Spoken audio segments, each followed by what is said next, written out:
দেশের বাইরে আমার কোনো ঠিকানা নেই, এটাই হলো আমার ঠিকানা।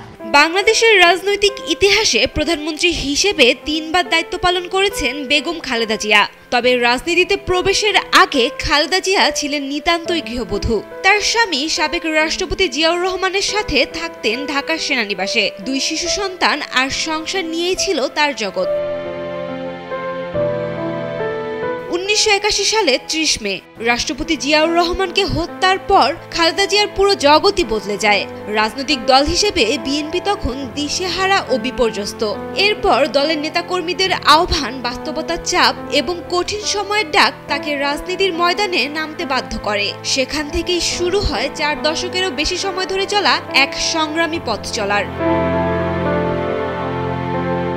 1982 সালে বিএনপির প্রাথমিক সদস্য হওয়া খালেদা জিয়া দ্রুতই দলের কেন্দ্রীয় নেতৃত্বে উঠে আসেন। 1984 সালে তিনি হন ভারপ্রাপ্ত চেয়ারপারসন এবং একই বছরের মে মাসে বিনা প্রতিদ্বন্দ্বিতায় চেয়ারপারসন নির্বাচিত হন।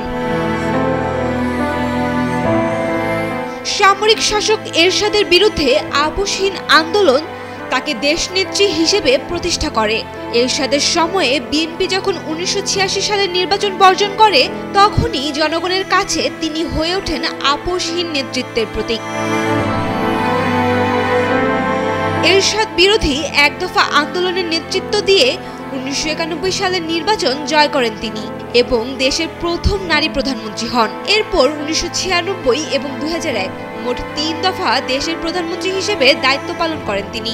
দলীয় কাউন্সিলগুলোতেও তিনি বারবার চেয়ারপারসন নির্বাচিত হয়ে নিজের গ্রহণযোগ্যতা প্রমাণ করেন। তবে রাজনীতির এই দীর্ঘ পথ খালেদা জিয়ার জন্য সহজ ছিল না। আন্দোলন, গ্রেফতার, কারাবাস, 111-এর মামলা, গৃহচ্যুতি সবই মোকাবিলা করতে হয়েছে তাকে। 2018 সালে সাজার পর শারীরিক অসুস্থতা এবং বিদেশে চিকিৎসার অনুমতি না পাওয়া বিএনপির জন্য বড় সংকট হয়ে দাঁড়ায়। দীর্ঘ কারাবাস ও উন্নত চিকিৎসার অভাবে শারীরিকভাবে আরো অসুস্থ হয়ে পড়েন খালেদা জিয়া, যার কারণে বিগত কয়েক বছর তাকে কাটাতে হয়েছে হুইল চেয়ারেই। বহুবার হাসপাতালে ভর্তিও হতে হয়েছে।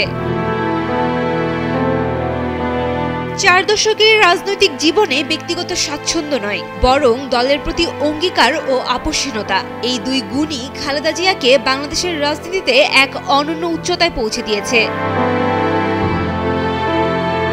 Saima Akter, Daily Sun.